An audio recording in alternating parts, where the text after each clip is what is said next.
The road to San Lake. Papunta na tayo sa lugar kung saan makikita ang pinakamagandang views dito sa Taiwan.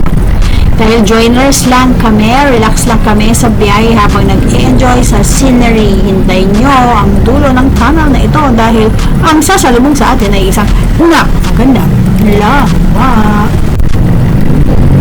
And we're here nga sa main entrance. Pababa pa lang kami, pero you can see na the chill ng vibes. Grabe ang linis, ang asul ng ang ganda ng paligid. Start na namin ang adventure. So, dumiretso muna kami sa mga rides. Maraming options dito. Naswak sa mga mahilig sa trail. Kahit joiner tours lang, binigyan kami ng sapat na time para mag-enjoy ang bawat corner ng amusement area.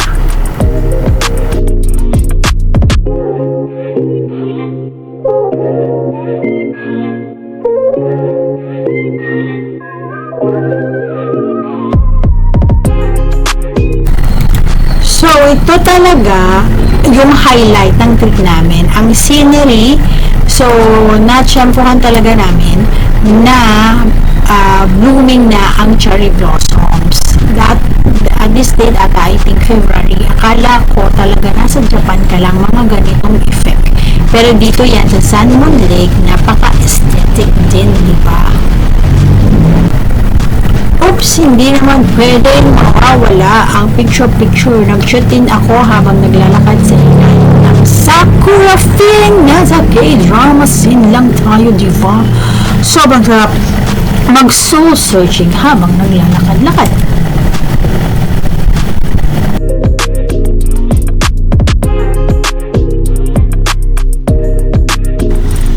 After namin magdrama-drama sa ilalim ng cherry blossoms, adrenaline naman, sinubukan namin ang itong sikat na bilog na bangka sa Formosan Culture Village. Tip lang, maghanda kayo, mababasa kayo dito dahil grabe ang talsik ng tubig. And super happy.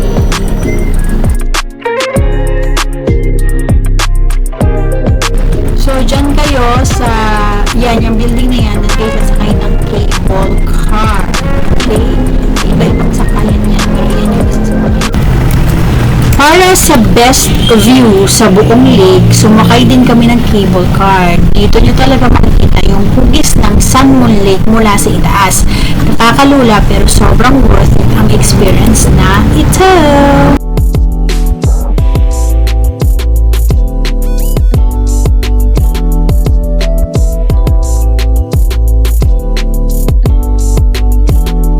So, bago matapos ang araw, heto ang pinakamagandang cinematic view, ang sunset sa lawa. Ay, hindi pala kami nag-sunset dyan dahil hapon na kami napaka-peaceful nito.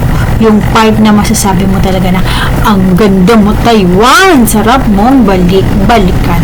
Ito yung masasabi ko, pinaka the best part ng San Lake na ito. Kaya lang sa sobrang bagal namin, daldal kami ng daldal, picture doon, picture dyan, hindi namin masyado na-explore yung part na yan. If I were you, tip lang, magdaan kayo ng time para ma-explore nyo yung part na yan, para makasakay kayo ng boat or something, picture. I think mas magandang mag-picture dyan, just aside from the cherry blossom. Alright?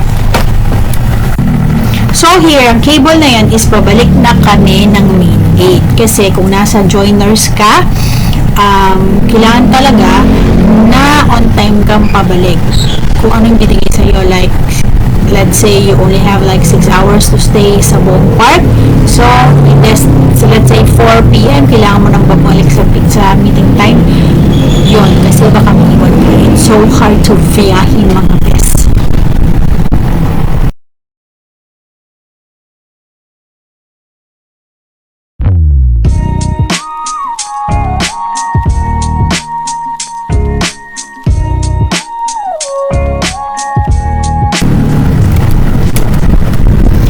And now, the moment you've been waiting for, how much nga ba ang nagastos namin para sa joiner store na ito? Magkano yung binayaran namin each?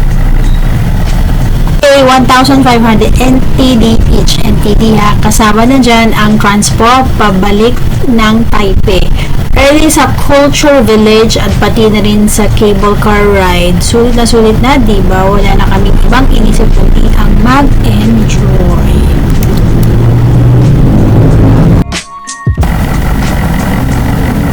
Thank you for watching. Time to go back to Taipei. Enjoy!